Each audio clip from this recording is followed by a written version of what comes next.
तो उसी समय से इसके मन में भगवान के प्रति बड़ा द्वेष था।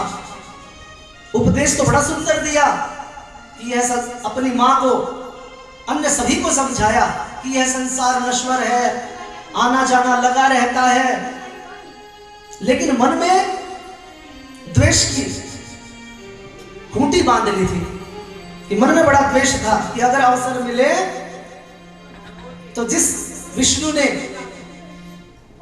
मेरे भाई को मारा है मैं अवश्य ही बदला लूंगा।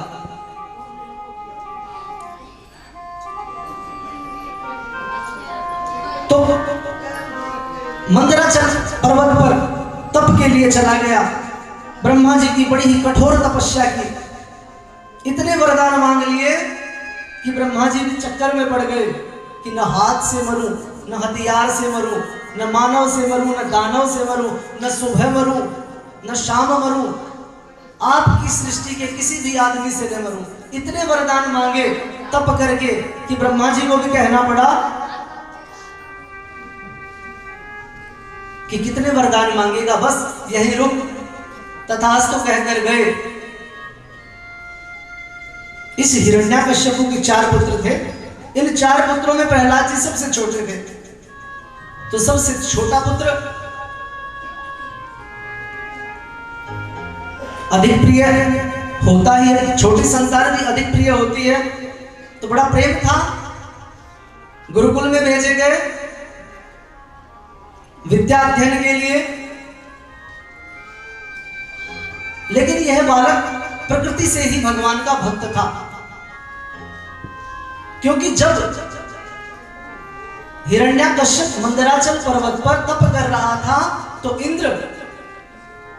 इंद्र ने इनकी पत्नी कयाधु को, इसकी पत्नी कयाधु को बंदी बना लिया था।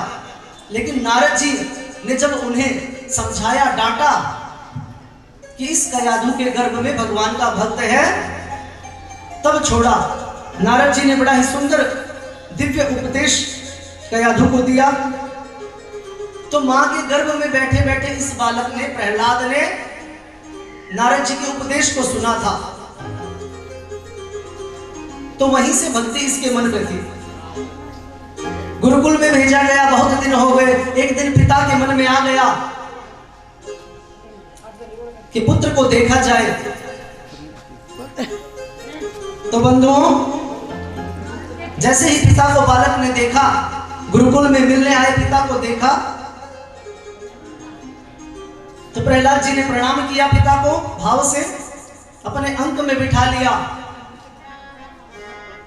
क्योंकि दुष्ट राक्षस था, अपनी प्रशंसा सुनना पसंद करता था। कि वैसे तो प्रशंसा सुनना कौन पसंद नहीं करता, सभी पसंद करते हैं, आप भी पसंद करते हैं, हम भी, सभी करते हैं। एक बार कालिदास से प्रश्न किया राजा भोज ने, इस संसार में शक्कर से भी मीठा क्या है? तो कालिदास ने जवाब दिया कि हे राजन, यह जो प्रशंसा है यह शक्कर से भी मीठी है। सभी को बड़ी अच्छी लगती है कि हमारी कोई प्रशंसा करे। तो अपनी प्रशंसा के भाव से पूछा कि सबसे श्रेष्ठ किसे मानते हो?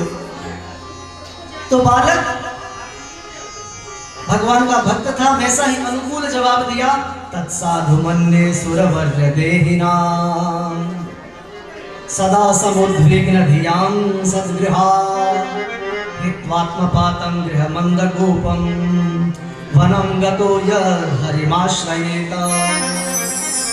पिता को कहा कि हे पिताजी, मैं इस संसार में सबसे सुखी उसे मानता हूं जो इस संसार रूपी कुएं में न गिरकर वन में जाकर भगवान हरि का भजन करता है। और जैसे ही हरि का नाम सुना कि हरि का भजन, कि मेरा छोटा सा बालक, इसने हरि शब्द सुना कहां से? तुरंत गुरुजी को बुला लिया, शंडामर्ग को बुलाया, डांटा कि मेरे पुत्र को क्या सिखा रहे हो? इसे दैत्य विद्या सिखाओ, इसे सिखाओ कि सबसे श्रेष्ठ अगर कोई है तो उसका पिता हिरण्याकश्यपु है। तो गुरुजी ने समझा बुझाकर भेज दिया कि कोई बात नहीं, बालक है, सीख जाएगा, कि आप जाओ, चिंता न करो, हम इसे पढ़ाएंगे। पुनः वही हुआ। क्योंकि बुद्धि प्रहलाद की भक्ति से युक्त थी। तो बार बार ऐसी घटनाएं हुई कि जिस भी किसी से गुरुजी बात करता हुआ देखते तो प्रहलाद जी भक्ति के विषय में ही बात करते रहते। एक दिन गुरुजी के उदर में पीड़ा हुई। गुरुजी एक दिन बड़े परेशान थे। हिरण्यकश्यप के नाम का ही जप कर रहे थे, क्योंकि आदेश था कि राजा के नाम का ही जप होगा, क्योंकि दुष्ट राजा था, अपने ही नाम का जप कराता है। और आजकल तो बंधु यह परंपरा भी हो गई है कि लोग अपने आप को पुजवाना बड़ा पसंद करते हैं। लेकिन जितने भी ये लोग अपने आप को पुजवाते हैं, इनका स्थान कहाँ है आप सभी जानते हैं। बोलो वृंदावन बिहारी लाल की जय। एक दिन गुरुदेव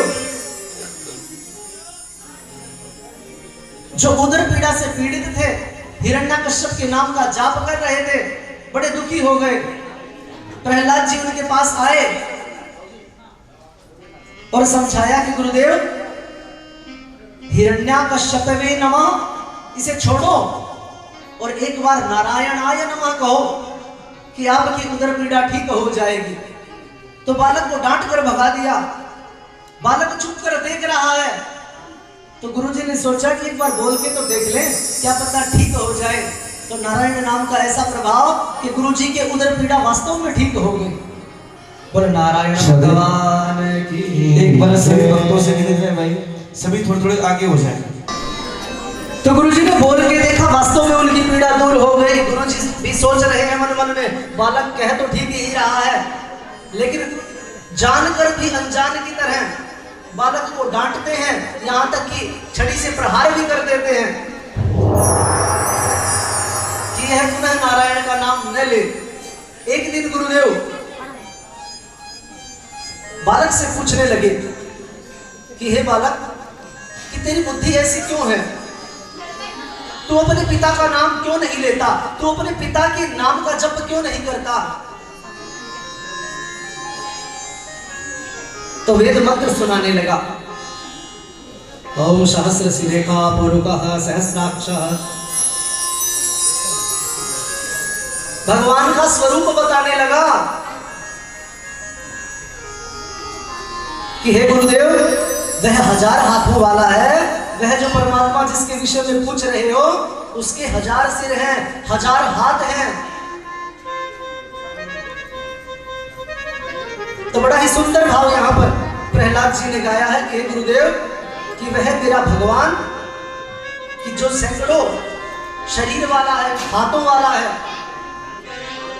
उसकी बड़ी महिमा है। तो ऐसा एक छोटा सा भाव हम भी गुनगुनाएंगे।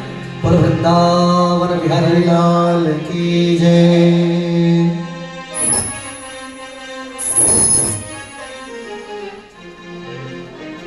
मैं कहता डंके की चोट पे, मैं कहता डंके की चोट पे, ध्यान से सुनियो लाला,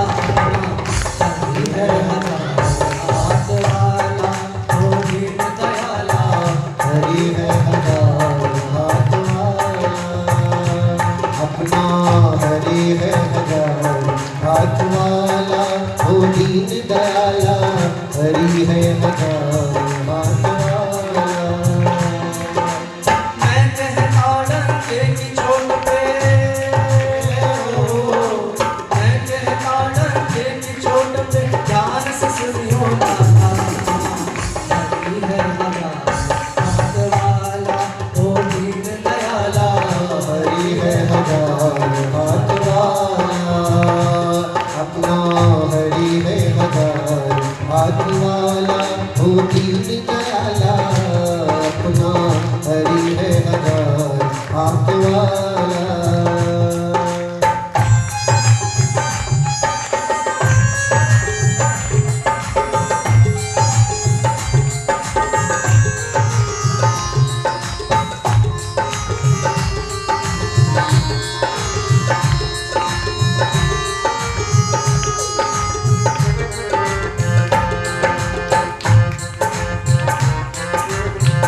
बटोरे कंकर पत्थर, तुम बटोरे कंकर पत्थर, जब हो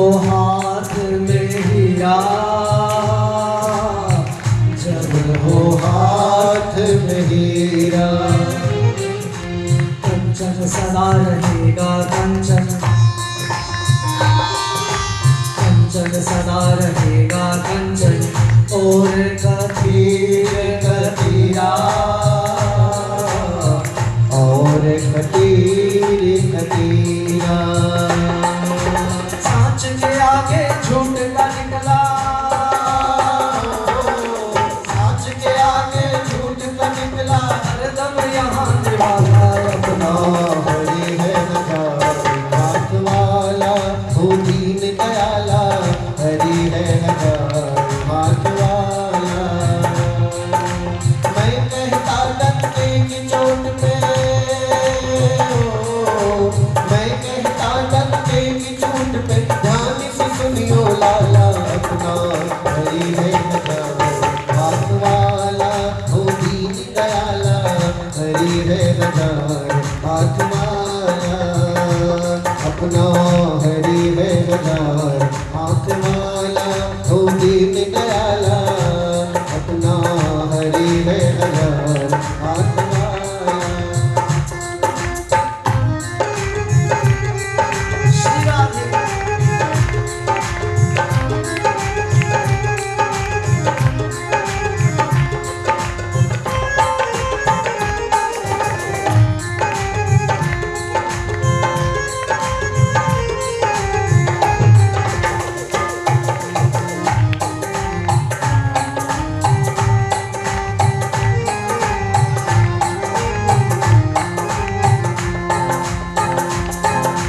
कोई झुका नहीं सकता अपना, कोई झुका नहीं सकता जग में, कोई झुका नहीं सकता जग में,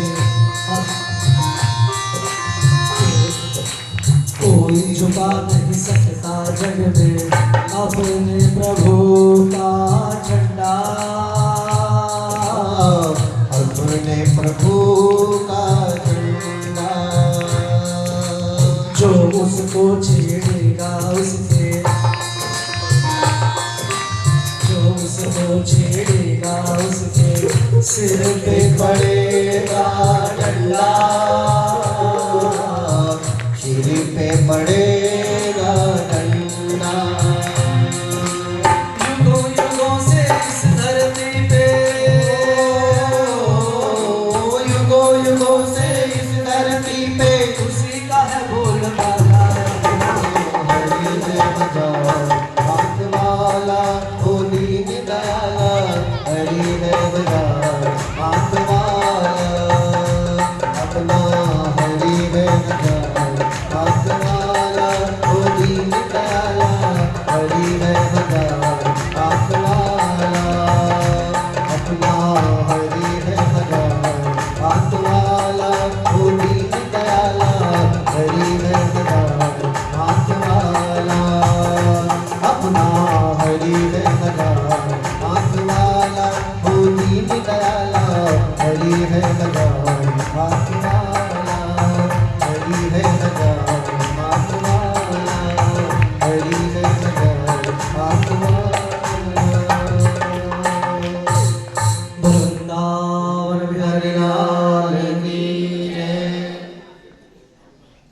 तो बंधुओं कि भाव को गुरुदेव जानते हैं कि बालक भक्त प्रकृति का है, लेकिन फिर भी बड़ा समझाते हैं। एक दिन गुरुदेव प्रहलाद को सभी के बीच, विद्यार्थियों के बीच, अन्य शिष्यों को बीच छोड़कर बाहर चले गए। तो बालकों को ही नवदा भक्ति का उपदेश सुनाने लगे कि श्रवणम कीर्तनम विष्णु स्मरणम पाद सेवनम अर्चनम वंदनम दास्यम सख्युरात्म निवेदनम। वृंदावन बिहारी लाल की जय। कुर्सी दे दीजिए, कुर्सी दे दो जी। वृंदावन बिहारी लाल की जय। तो बालकों को नवदा भक्ति का उपदेश सुनाने लगे कि प्रथम भक्ति संतन कर संगा, कि जब इस प्रकार के सुंदर उपदेश सुने तो शिष्य पूछते हैं, बालक पूछते हैं, कहपटु पूछते हैं कि प्रहलाद कि इतनी सुंदर बुद्धि तुझे आई कहां से, कि तूने यह सब सीखा कहां से, यह ज्ञान तेरे पास आया कहां से। तो प्रहलाद जी बताते हैं कि यह सारा ज्ञान मैंने अपनी मां के उदर से ही ले लिया था। तो बालक बड़े चकित हुए। तो प्रहलाद जी को कहते हैं कि मन तो हमारा भी बहुत करता है कि हम भी तेरे साथ भक्ति में लीन हो जाएं, लेकिन क्या करें भाई, तेरे पिता से बड़ा डर लगता है कि तेरे पिताजी हमें मार देंगे अगर पता लगा तो प्रहलाद जी समझाते हैं कि जब जगत पिता हमारे साथ होगा तो किसी का सांसारिक पिता कुछ नहीं बिगाड़ पाएगा। इसलिए डरो मत, कि गोविंद के नाम का जप करो, कुछ नहीं होगा। तो बंधुओं, गुरुदेव जब आए तो बालक ओम गोविंदाय नमः, ओम गोविंदाय नमः, ओम गोविंदाय नमः, इस प्रकार की ध्वनि गुरुजी को सुनी। और जैसे ही यह ध्वनि सुनी, गुरुजी के कान खड़े हो गए कि यह बालक अवश्य ही हमें मरवा कर छोड़ेगा, कि यह अवश्य ही मरवाएगा। तो बड़ा डांटा कि अरे दैत्यों के चंदन रूपी बगीचे में तू कांटा कहां से पैदा हो गया, कि दैत्य चंदन वने जातो यम कंटक द्रुमा। क्योंकि बंधुओं, गुरुजी अब गुरुजी की तरह नहीं, मास्टर की तरह पढ़ा रहे हैं। क्योंकि देखिए, गुरु और मास्टर में भी अंतर होता है कि मास्टर मासी मासी रूपकाणी टर्रायती मास्टर है, कि जो प्रत्येक महीने में पैसे के लिए जो बढ़ाता है वह मास्टर है। और गुरु गौरवम रक्षति गुरु, जो गौरव की रक्षा करते हैं वह गुरु है, कि वह आचार्य है जो आचरण को ग्रहण कराते हैं। तो आचरण को ग्रहण कराने का काम तो आचार्य और गुरुओं का है। गुरु शंडामर्ग गुरु की तरह नहीं, एक मास्टर की तरह व्यवहार कर रहे हैं। लेकिन बालक बड़ा ही पवित्र आत्मा है। पुनः हिरण्याकश्यप जब आया तो पुत्र को उसी प्रकार भक्ति करते हुए पाया। और जब इस प्रकार अपने पुत्र को निरंतर बार बार प्रयास के बाद भी भक्ति से नहीं हटा पा रहा है, तो क्रोधित होकर गुरुजी को मारने के लिए तोड़ा कि तूने मेरे पुत्र की बुद्धि खराब की है, नहीं तो इतने छोटे से बालक को कहां से नवधा भक्ति के उपदेश आएंगे, कि तूने ही अवश्य ही इसकी बुद्धि बिगाड़ी है। तो गुरुजी कहने लगे कि हे राजन, हाथ में गंगा जल दे दो, शपथ कर सकता हूं, किसी की भी शपथ ले सकता हूं, सच कह रहा हूं, मैंने इसे नहीं सिखाया, मैंने ही नहीं, इसे किसी ने नहीं सिखाया है। न मत प्रणीतम न पर प्रणीतम, न मैंने सिखाया न किसी दूसरे ने सिखाया। सुतो बतते सतवेंद्र शत्रु नैसर्गिकीयम मतिरस्य राजन नियच्छ मन्यु कदलास्वमानम, कि इसकी बुद्धि तो जन्म से ही ऐसी है, प्रकृति ही ऐसी है, इसे किसी ने नहीं सिखाया। हे राजन, यह तो सीखा सिखाया ही पैदा हुआ है।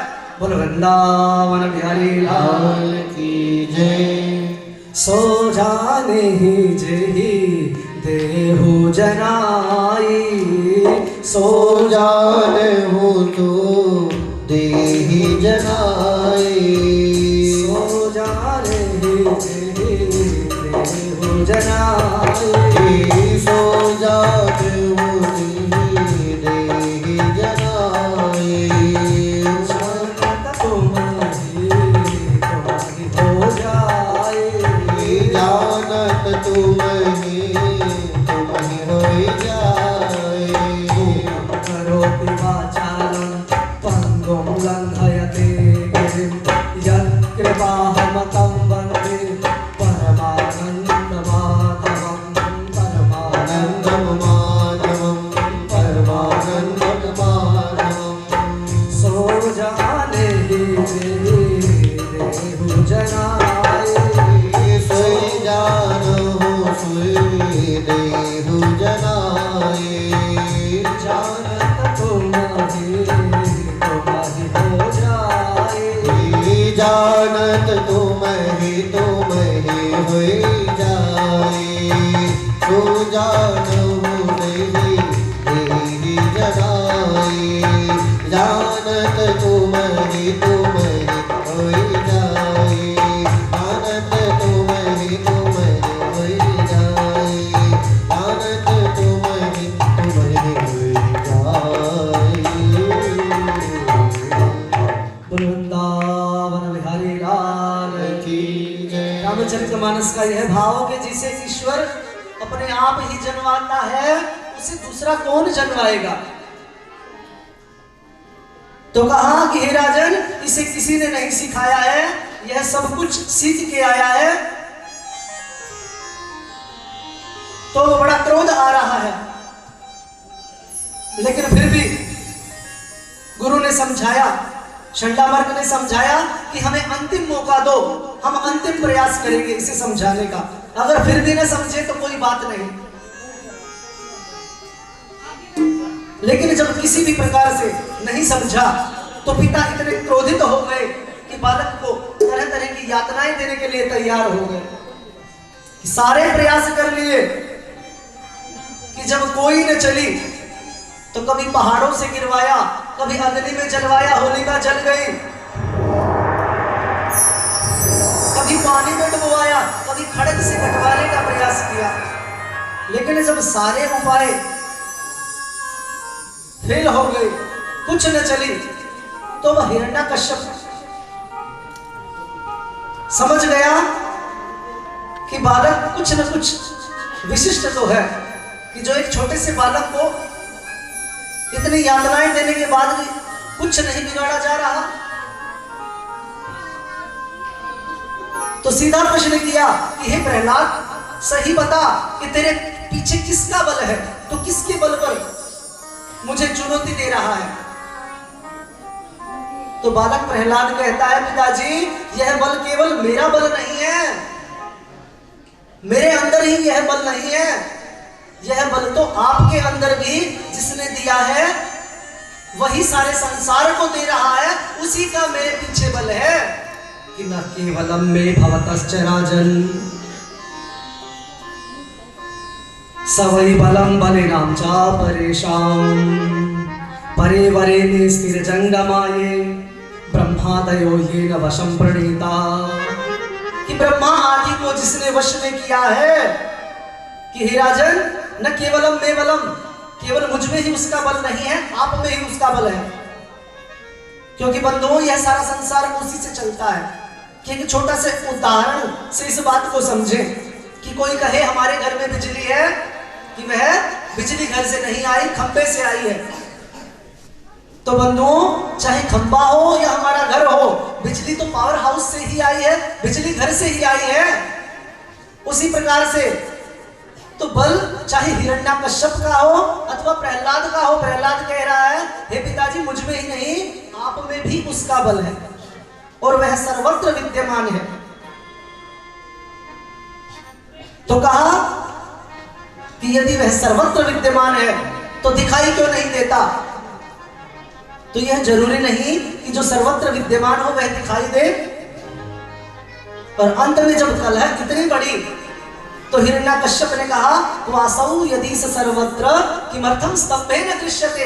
एक खंबे की तरफ इशारा कर दिया कि वासौ यदि स सर्वत्र, यदि वह सर्वत्र विद्यमान है तो इस खंबे में क्यों नहीं दिखाई दे रहा। तो बालक प्रहलाद ने कहा, पिताजी, इस खंबे में भी ईश्वर है। जब वह संसार के कण कण में है तो इसमें भी है। और जैसे ही उस खंबे की तरफ इशारा किया, हिरण्यकश्यप ने तलवार उठा ली और जोर से उस खंबे पर दे मारा। और यहाँ पर भक्त प्रहलाद मन मन में ही प्रार्थना कर रहे हैं कि भक्तिश्चेत् पुरुषोत्तमे यदि दृढ़ा। कि हे भगवान, यदि मेरी भक्ति आप में दृढ़ है, यदि मेरी पुरुषोत्तम में भक्ति दृढ़ है, वेदा प्रमाणम, यदि वेदों के प्रमाण सही है, स्तंभाभ्यंतरमेव वर्तिन भगवता, स्तंभाभ्यंतर वर्तिन भगवता स्यात् गुणमावलोकनम। कि यदि मेरी भक्ति सच्ची है, कि यदि इस संसार में वेद वाक्य मातृदेवो भव, पितृदेवो भव, वसुधैव कुटुंबकम, ईशावस्य विदम सर्वम यत्किंचित जगत्याम जगत। यदि ये वेदवाणियां सत्य हैं, यदि आकाश में स्वच्छता है, जल में निर्मलता है, पिता में वात्सल्य है, कि माँ में ममता, पुष्प में सुगंधि और आप सब में ईश्वर अगर स्वाभाविक रूप से है, तो हे ईश्वर आज इस खंभे से ही आपको आना होगा। बोलो वृंदावन बिहारी लाल। तो बंधुओं, जैसे ही खंभा टूटा, भगवान नरसिंह के रूप में विद्यमान हो गए। हिरण्यकश्यप को पूरी तरह से जकड़ लिया और उसको बिल्कुल टिहरी के बीच में ले गए और कहा, याद कर, तूने जो जो वरदान मांगे थे, सारे वरदान आज तेरे फेल होंगे। न दिन है न रात है, कि कोई दिन नहीं है, कि 12 महीनों में कोई महीना नहीं है। यह पुरुषोत्तम मास है, कि न ऊपर है या नीचे है, बिल्कुल बीच में ले गए, कि न मैं मानव हूं न दानव हूं, न ब्रह्मा की सृष्टि में कोई नहीं हूं। न तुझे हाथ से मारूंगा न हथियार से मारूंगा, अपने नाखूनों से बिल्कुल वक्षस्थल को छीलते हुए हृदय को रक्त रंजित कर दिया। बोलो नरसिंह भगवान की जय। तो इस बालक प्रहलाद के लिए भगवान स्तंभ से आए। बंधुओं, कि नरसिंह भगवान इतने क्रोधित हैं,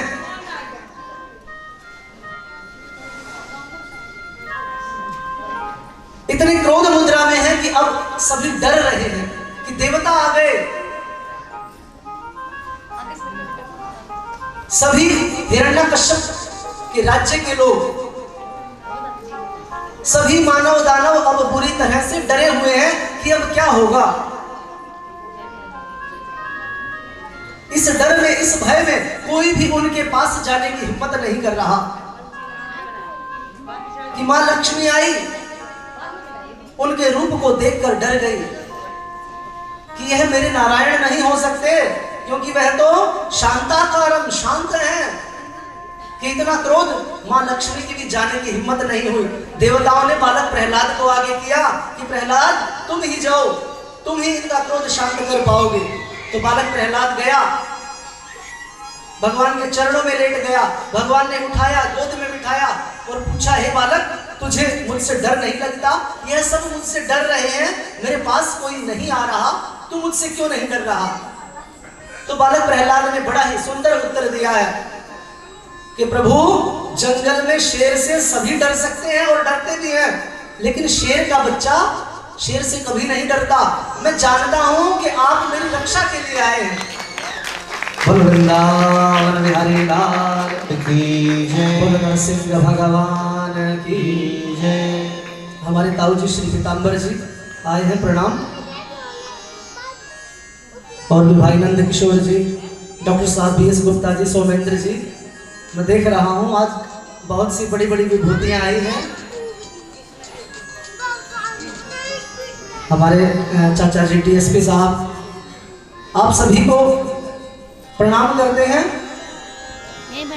और हमारे कल्याण सिंह जी का भी परिवार बहादुरगढ़ से पहुंच गया है। अन्य भी बहादुरगढ़ से नवीन आदि आप सभी आए हैं, मैं आप सभी का स्वागत करता हूं। बोलो वृंदावन बिहारी लाल की जय। प्रहलाद भगवान की स्तुति करता है।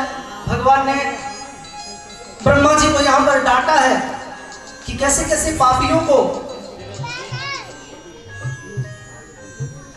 ये जो शंकर जी के पास बैठे हैं प्रदीप जी, भाई साहब प्रणाम। बंधुओं, ब्रह्मा जी को डांटा कि ऐसे ऐसे वर ऐसे दुष्टों को नहीं देना चाहिए, क्योंकि ऐसे दुष्टों को अगर ऐसे वर दिए जाएंगे तो यह तो आतंकवादियों को बिरयानी खिलाने वाली बात है। अगर आज के परिप्रेक्ष्य में हम देखें कि वरह क्रूर निसर्गाणाम अहिनाम अमृतम, तथा जैसे सांपों को दूध पिलाया जाता है, कि राक्षसों को ऐसे वर न दे। ब्रह्मा जी ने क्षमा मांगी कि हे प्रभु, आगे से ऐसा नहीं होगा।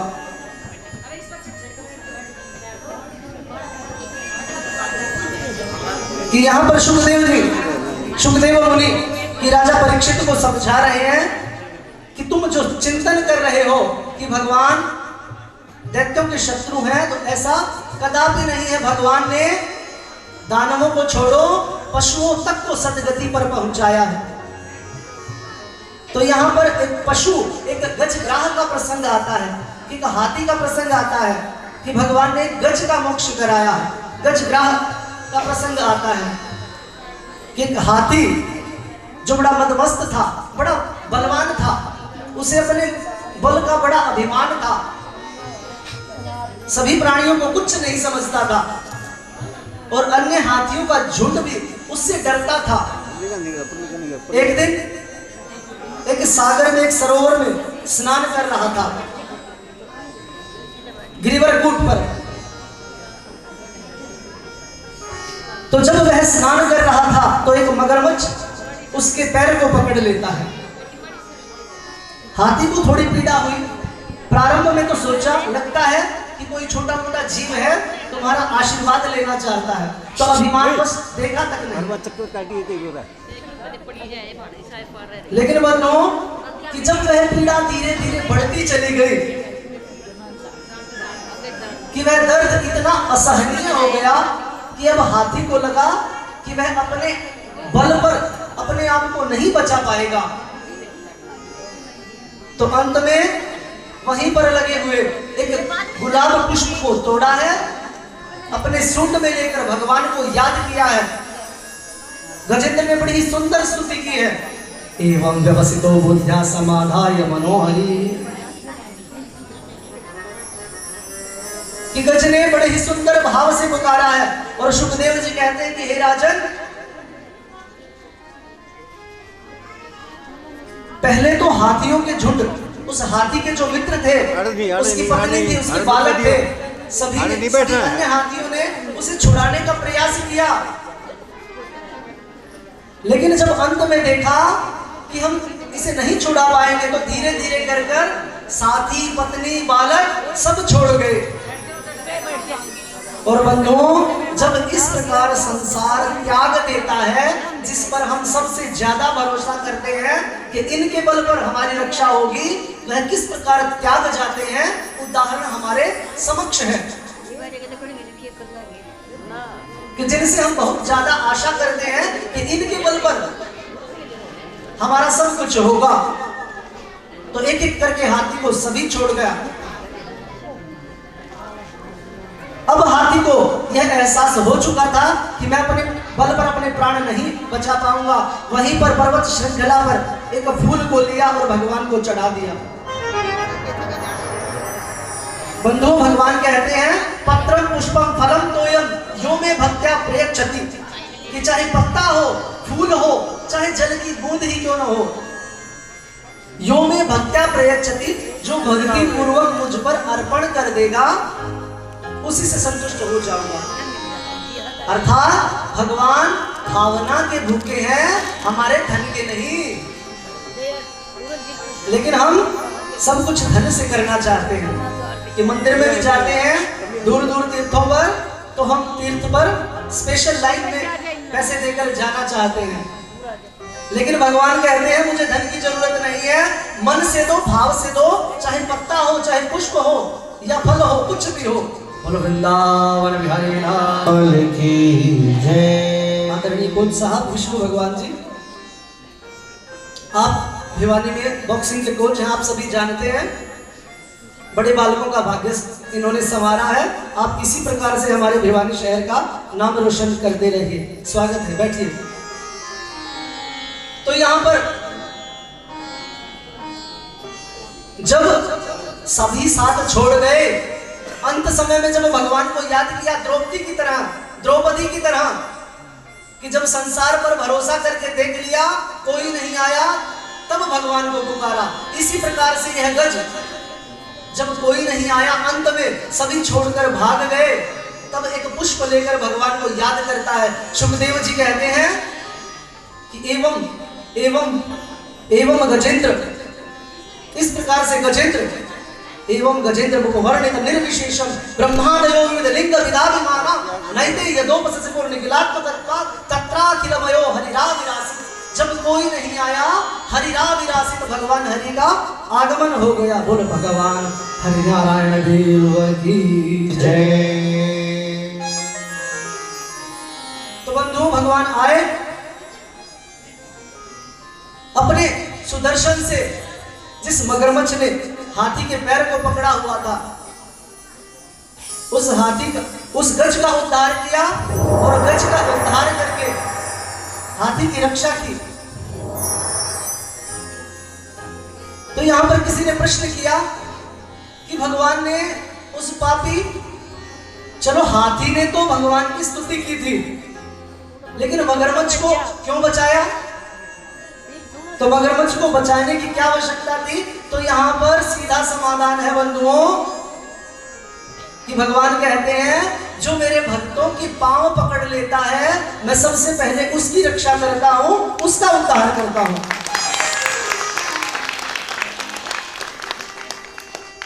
तो राजा परीक्षित ने प्रश्न किया कि मगरमच्छ है, हाथी है, इनकी ऐसी पवित्र मति, इनकी ऐसी पवित्र गति कैसे हुई?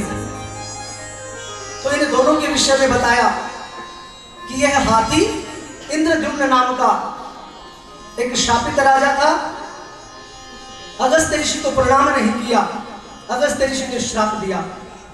और यह मगरमच्छ एक हुहू नाम का गंधर्व था, जो अन्यों का, जो सभी का उपहास करता था। तो देवल ऋषि को उपहास भाव से प्रणाम किया कि पानी में जब वह खड़े होकर सूर्य नारायण की आराधना कर रहे थे, तो एक छोटे से जीव के रूप में गया और उनके पांव का स्पर्श किया, डराने का प्रयास किया। तो ऋषि ने सोचा कि कोई मगरमच्छ आ गया, डर कर बाहर निकले, देखा तो वह हुहू गंधर्व खड़ा होकर हंसने लगा और हंसकर उपहास भाव से प्रणाम करने लगा कि गुरुजी दंडवत, गुरुजी दंडवत। इस प्रकार से उपहास प्रणाम को देखकर गुरुदेव को क्रोध आ गया कि बंधुओं, प्रणाम का भी एक नियम है कि यदि आपकी किसी में श्रद्धा है तो श्रद्धा पूर्वक प्रणाम कीजिए, यदि किसी में श्रद्धा नहीं है तो उसे न कीजिए। कई लोगों को हमने देखा, उनकी प्रवृत्ति होती है कि प्रणाम भी व्यंग दृष्टि से करते हैं कि महाराज जी प्रणाम, उनका तरीका कुछ अलग ही होता है। तो इस प्रकार व्यंग से किए गए प्रणाम का कोई लाभ नहीं होता, हानि होती है। तो ऐसा इस प्रकार की प्रणाम की मुद्रा को करता कौन है? कोई ना कोई पापी ही करता है, जिसके हृदय में छल है वही करता है। तो छली व्यक्ति, पापी व्यक्ति अगर ऐसा प्रणाम न करे तो ही अच्छा है, क्योंकि कहते हैं कि दुष्ट आदमी किसी को प्रणाम करे तो सोच लो महाराज संकट आएगा। तो इसीलिए दुष्ट तो प्रणाम न करे वही अच्छा है, क्योंकि मारीच ने जब आकर प्रणाम किया, कि मारीच को जब रावण ने आकर प्रणाम किया कि मातुलाय नमः, तो रावण के प्रणाम को देखते ही मारीच समझ गया कि महाराज संकट आ गया। इसलिए रामचरितमानस में लिखा कि तुलसी नीच नमन दुखदाई, कि दुष्ट आदमी तो प्रणाम भी करे तो भी अच्छा नहीं होता। कहने का भाव प्रणाम करें तो श्रद्धा पूर्वक करें। बोलो वृंदावन बिहारी लाल की जय। तो श्राप पाकर इन दोनों की ऐसी गति हुई और भगवान ने इन दोनों का ही उद्धार किया। बंधुओं, यहां पर एक संदेश यह भी है कि हम अवसर को देखकर प्रणाम करें, कि जैसा अवसर हो उसी भाव से प्रणाम करें। कि कई बार हमने देखा है कि गुरुदेव अति शीघ्रता में होते हैं, कहीं जा रहे हैं, हम उन्हें रोककर कोई उनका अति आवश्यक काम में अगर हम बाधा करते हैं तो यह भी सही नहीं है। तो जैसा समय हो उस समय को देखकर, स्थिति को देखकर अगर प्रणाम किया जाए तो बहुत अच्छा होता है। तो यहां पर गज के उद्धार पर एक भक्त ने कहा है कि गज के रुदन पे स्वामी थे नंगे पांव आए। बोलो वृंदावन बिहारी लाल की जय। गज के रुदन पे स्वामी थे नंगे पाँव आए, गज के रुदल पे स्वामी नंगे पाँव आए, गज के रुदल पे स्वामी जय हो नंगे पाँव आए, गज के रुदल पे स्वामी नंगे पाँव आए, कांटे थे बंद उसके प्राण भी बचाए, कांटे थे उसके बंधन और प्राण थे बचाए। और सार रूप में कहा कि हे प्रभु, कि जब संकट आया तो उस संकट के समय में आप ही आए और आपने बंधन काट के उसकी रक्षा की। इसलिए कहा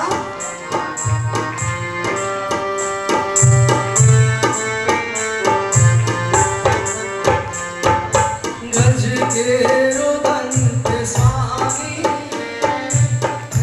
नंगे पाँव आए, गज के रुदन पे स्वामी नंगे पाँव आए, कांटे थे उसके बंधन प्राण भी बचाए, कांटे थे उसके बंधन और प्राण थे बचाए। हाल में भगत का जय हो हर हाल में भगत का सन्मान हो रहा है, हर माल में भगत का सन्मान हो रहा है।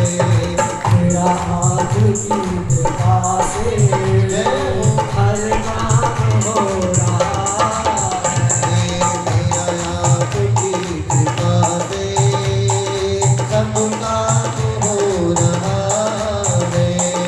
करते हो तुम कन्हैया, हरि बोल मेरा नाम हो रहा है, हाँ करते हो तुम कन्हैया, मेरा नाम हो रहा है।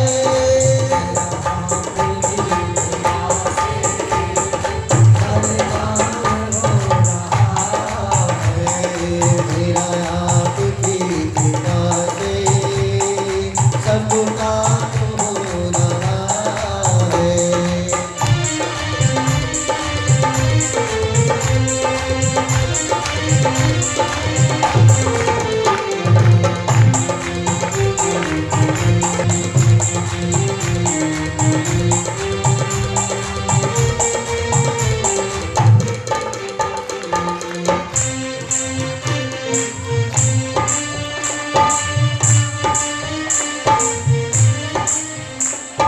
पतवार के बिना ही मेरी नाव चल रही है, पतवार के बिना ही मेरी नाव चल रही है,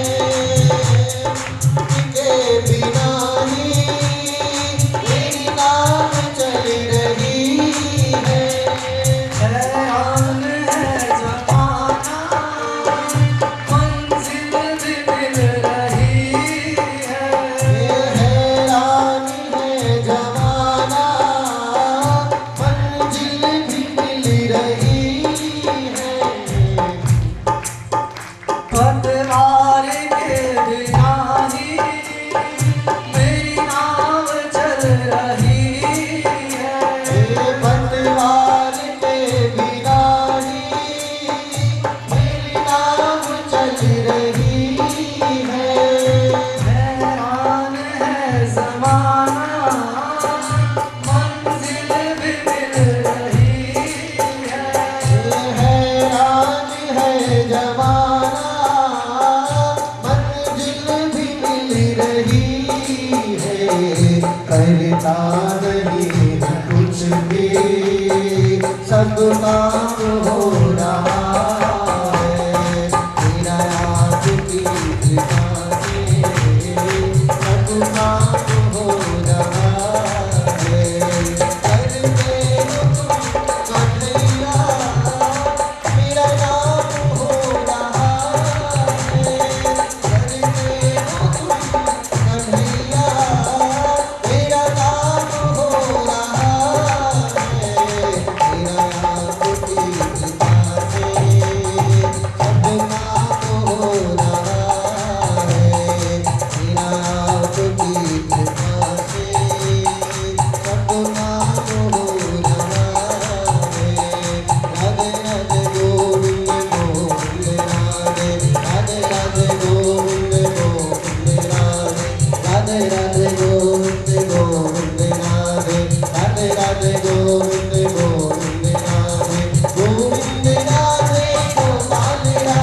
वृंदावन बिहारी लाल की जय।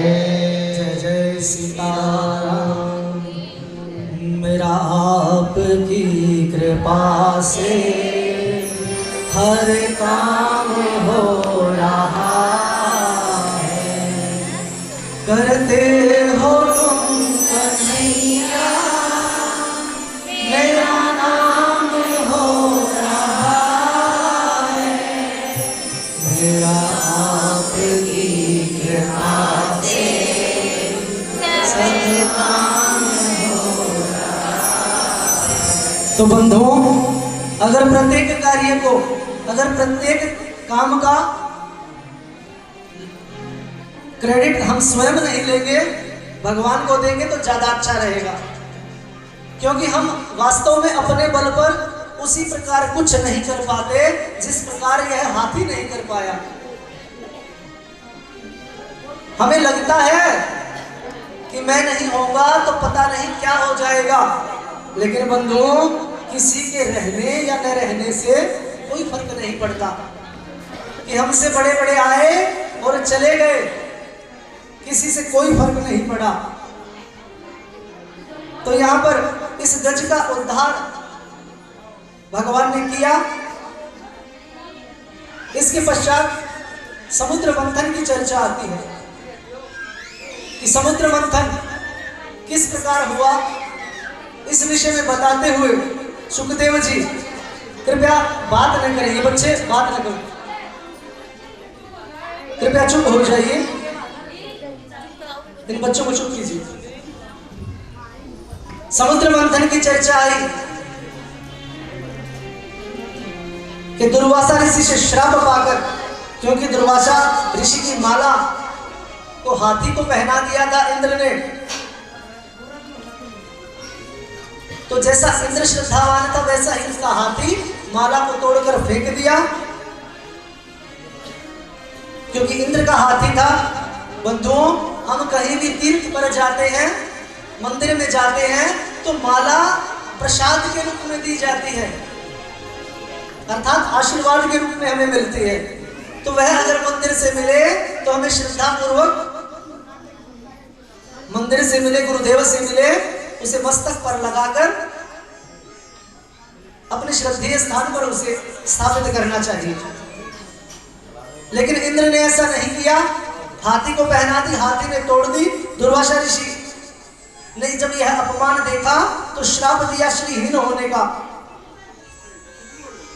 तो जब यह श्रीहीन देवता हो गए तो उन्हें समुद्र मंथन के लिए कहा गया और समझाया गया कि समुद्र मंथन तुम अकेले नहीं कर पाओगे, तुम्हें राक्षसों का भी साथ लेना पड़ेगा।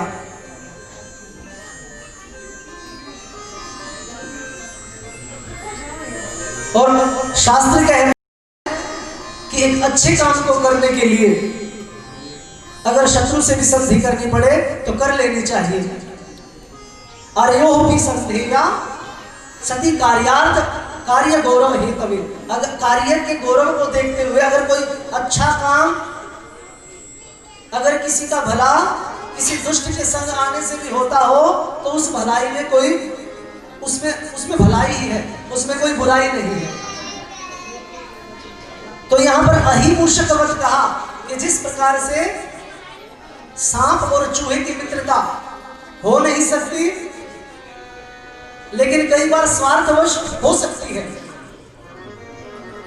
तो अपने स्वार्थ की सिद्धि के लिए देवताओं को कहा गया कि संधि करो राक्षसों से, समुद्र का मंथन करो। तो मिलकर समुद्र मंथन प्रारंभ किया गया। यहां पर भगवान स्वयं ही रस्सी बने हैं, स्वयं ही मंथन करने वाले बने हैं, स्वयं ही कच्छप बने हैं। समुद्र मंथन प्रारंभ हुआ तो भगवान ने देवताओं को पहले ही समझा दिया था कि तुम आगे लगने के लिए कहना। तो देवताओं ने कहा हम देवता हैं, हम आगे लगेंगे। तो राक्षसों ने कहा कि तुम बड़े कैसे हो सकते हो, बलवान तो हम हैं। तो कहा ठीक है तुम आगे लग जाओ, और बंधु जैसे ही मंथन प्रारंभ हुआ, विष की फुटकार लगी, सारे काले पड़ गए। तो यहां पर संदेश है कि छोटे बनने में अधिक लाभ है, अधिक अपने आप को बड़ा प्रदर्शन करना, बड़ा प्रदर्शित करना, इसमें कोई विशेष बात नहीं है। कि भगवान ने पहले ही देवताओं को समझा दिया था कि अगर सामान्य रूप से कहा गया तो राक्षस समझेंगे नहीं, तुम आगे आने की जिद करना। कि जिस प्रकार से कई बच्चे उल्टी बुद्धि के होते हैं, कि उल्टा काम करते हैं, कि तो उससे अगर कोई काम कराना हो तो माँ कहती है कि बेटा ऐसा न करना। कि हम देखते हैं घरों में पिताजी भी ऐसे कह देते हैं कि बेटा ऐसा बिल्कुल मत करना, ताकि वह ऐसा कर दे। तो इस विधि से काम लिया गया, राक्षसों के शरीर काले पड़े, गणेश जी का पूजन नहीं किया, विघ्न डाला। अंत में भगवान की कृपा से समुद्र मंथन हुआ, क्योंकि गरुड़ पर चढ़कर भगवान आए हैं और एक हाथ से ही, मानो लीला में ही है, पूरा उपक्रम कर दिया हो। गिरिम चारोप्य गुरुड़े हस्ते नैकेन लीलया। तो बंधुओं जैसे ही है प्रारंभ हुआ, सबसे पहले विष आया। देव देव महादेव भूतात्मन भूत भावना त्राहि शरणापन्ना त्रैलोक्य दहनात् विषम। कि सबसे पहले विष आया। विष को कौन पिए? तो विष को पीने के लिए भगवान को पुकारा गया कि हे प्रभु आओ। तो भगवान शंकर ने आकर विषपान किया है, क्योंकि गले में विष लिया तो कंठ नीला पड़ गया। यच्चकार गले नीलम तच्च साधुर विभूषणम, कि कंठ नीला हो गया, इसीलिए भगवान का नाम पड़ा नीलकंठ। बोल नीलकंठ भगवान की जय। विष के पश्चात हविर्धानी ततो अभवत्, कामधेनु आई, कामधेनु को अग्निहोत्री ब्राह्मणों को दे दिया गया। चंद्रमा आए, भगवान शंकर के सिर पर विराजमान करा दिया गया। उच्चैश्रवा घोड़ा आया, इंद्र को दिया गया। उच्चैश्रवा घोड़ा राजा बलि ले लिया। ऐरावत हाथी इंद्र को दिया गया। कौस्तुभ मणि आई, भगवान ने अपने गले में डाल ली। परिजात वृक्ष और रंभा आदि अप्सराओं को स्वर्ग में भेजा गया। इसके बाद महालक्ष्मी आई, और महालक्ष्मी का वर्ण, महालक्ष्मी किसको वरे? भगवान नारायण को, क्योंकि लक्ष्मी हमेशा भगवान नारायण का ही वर्ण करती है। मंगलम भगवान विष्णु मंगलम गरुड़ध्वज मंगलम पुंडरीकाक्ष मंगलाय तनम हरे। तो लक्ष्मी को भगवान नारायण ने ग्रहण किया। वारुणी मदिरा आई, असुरों ने ले ली।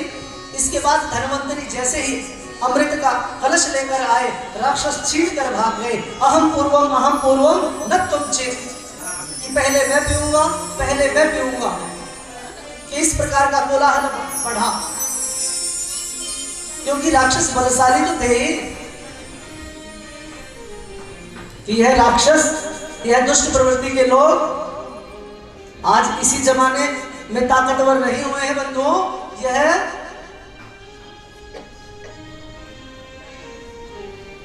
पूर्व काल से ही इनके अंदर विशिष्ट बल तो होता ही है। तो यहां पर फिर से देवताओं की रक्षा के लिए, ताकि इनको अमृत पिलाया जा सके, इसलिए भगवान ने मोहिनी का रूप लिया है। बड़ा ही सुंदर रूप धारण किया है। बोल मोहिनी भगवान की जय। बड़ा ही सुंदर रूप धारण कर लिया। झगड़ा करते हुए राक्षस जा रहे थे कि जैसे ही उस मोहिनी पर नजर पड़ी, देखते ही रह गए कि अरे यह कितनी सुंदर है, इसका रूप देखो, इसकी चाल देखिए। कि सारे राक्षस मानो उस स्त्री पर मोहित हो गए, एक टक देखने लगे। अहो रूपम अहो धावम अहो अस्या नवम वयः। कि कोई कुछ कहता, कि कोई उसकी आयु के विषय में पूछता, कोई उसके रूप के विषय में कहता, कोई उसकी चाल पर तरह तरह की बातें होने लगी। और अंत में जब भगवान पास से जाने लगे तो रोक लिया, पूछा हे सुंदरी अपना परिचय दो। तो भगवान ने, मोहिनी ने अपना परिचय नहीं दिया कि मैं अनजान पुरुषों से बात नहीं करती। बड़ा अनुनय विनय किया, प्रार्थना की। तो भगवान कहने लगे कि हे राक्षसों, कि ऐसे अनजान मार्ग पर जाती हुई स्त्री पर विश्वास करना, उससे बात करना ठीक नहीं है। तुम मेरा परिचय जानकर करोगे क्या? तभी इतनी ही चर्चा चल ही रही थी कि वहां पर देवता भी आ गए, कि दोनों के झगड़े को देखकर मोहिनी जब जाने लगी तो राक्षसों ने रोका कि रुको, कि यह अमृत हम तुम्हारे हाथ से पीना चाहते हैं।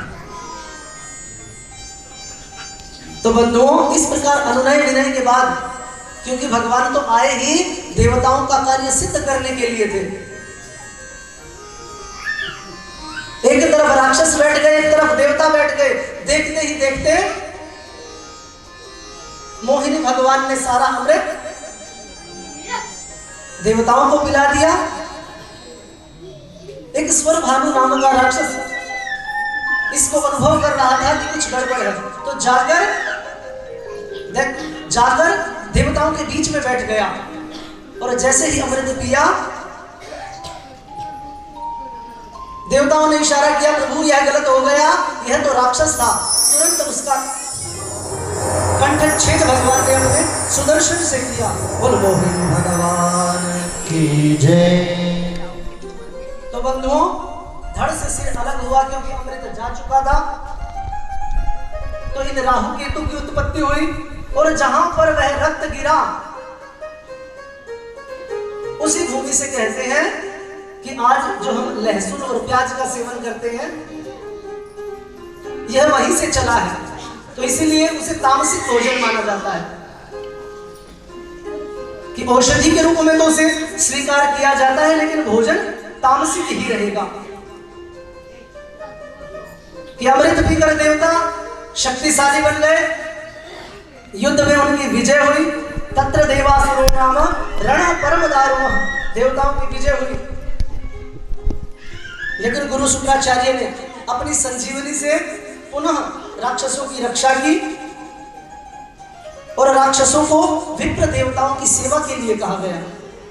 कि राजा बलि जो राक्षसों के राजा थे, उन्हें कहा कि इन विप्र देवताओं की सेवा करो, इन ब्राह्मणों की सेवा करो, क्योंकि अगर इनकी सेवा करोगे तो ये आशीर्वाद देंगे। क्योंकि ब्राह्मण जो है बड़ी सेवा का भूखा होता है, यह थोड़ी सी सेवा से ही संतुष्ट हो जाता है। और इसका उदाहरण मैंने देखा भी, कि कल जब हम पूजा करा रहे थे, तो कल का यजमान नहीं था, परसों तो हमारे द्विवेदी जी संकल्प बोल रहे थे। तो बंधु, संकल्प में हम क्या देते हैं, क्या रखते हैं? कुछ भी रखें, लेकिन उसमें धर्म का लाभ, अर्थ का लाभ, काम का लाभ, शरीर वर्चस्व आयुष्य आरोग्य, तो थोड़े से में प्रसन्न होकर वह आशीर्वाद देता है कि श्री बढ़े, वर्चस्व बढ़े, आयु बढ़े। तो राजा बलि ने गुरु की आज्ञा के अनुसार कार्य किया। ब्राह्मणों ने प्रसन्न होकर उन्हें एक दिव्य रथ प्रदान किया। उस दिव्य रथ पर आरूढ़ होकर राजा बलि स्वर्ग पर चढ़ाई करता है, आक्रमण करता है, कि देवता भागते हैं।